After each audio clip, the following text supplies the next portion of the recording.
Teman kecilku. Namaku Bintang. Aku anak pertama dari 4 bersaudara.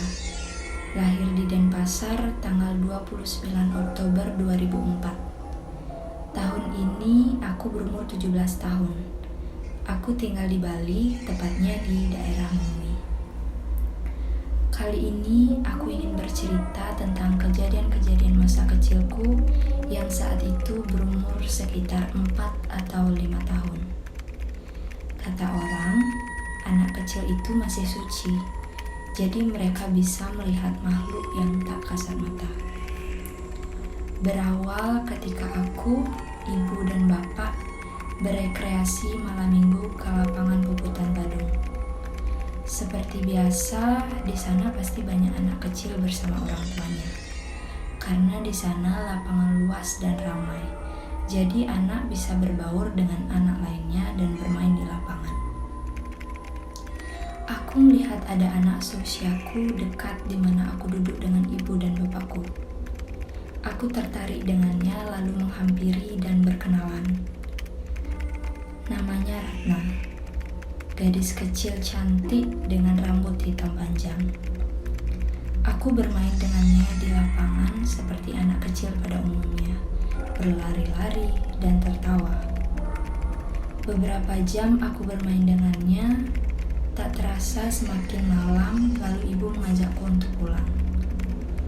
Keesokan harinya, Ratna ke rumahku. Aku tak banyak berpikir pada saat itu. Aku langsung mengajak Ratna bermain di rumahku. Bermain masak-masakan. "Ratna, kamu mau beli apa?" kataku.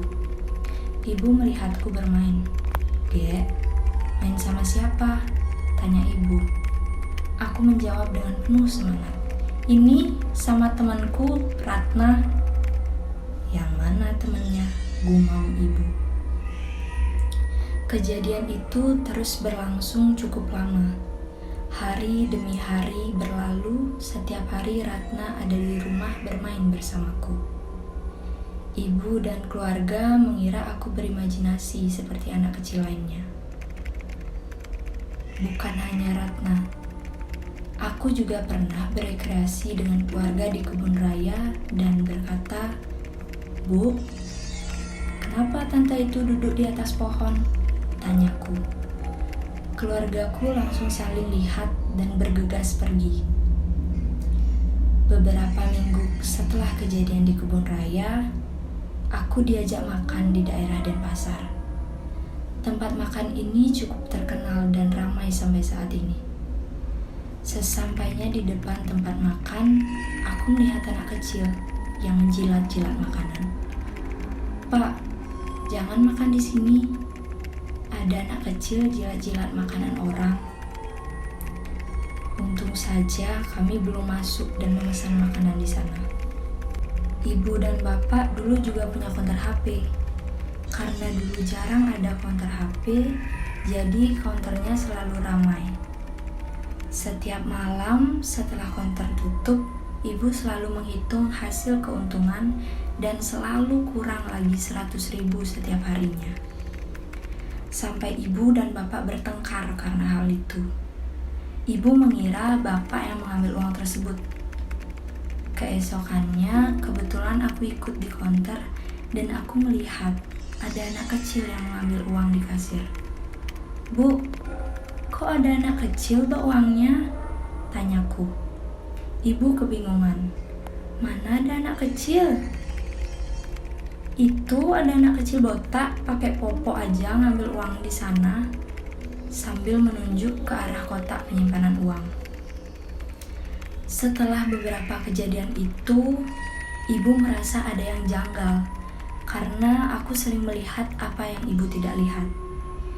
Ibu bercerita kepada bapak dan mereka akan memeriksaku ke orang yang mengerti tentang hal itu. Aku diajak ke suatu daerah.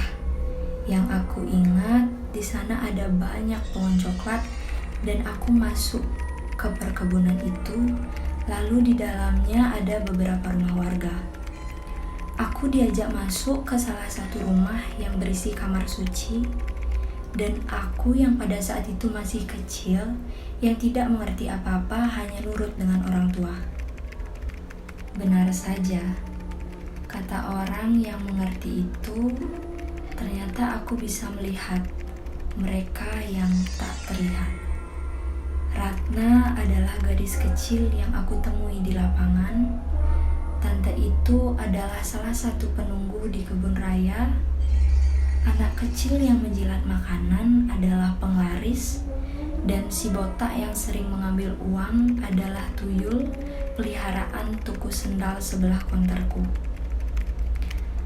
Setelah mengetahui semuanya, orang tuaku memutuskan untuk menutup penglihatanku. Karena mereka takut aku terganggu oleh mereka yang tak terlihat.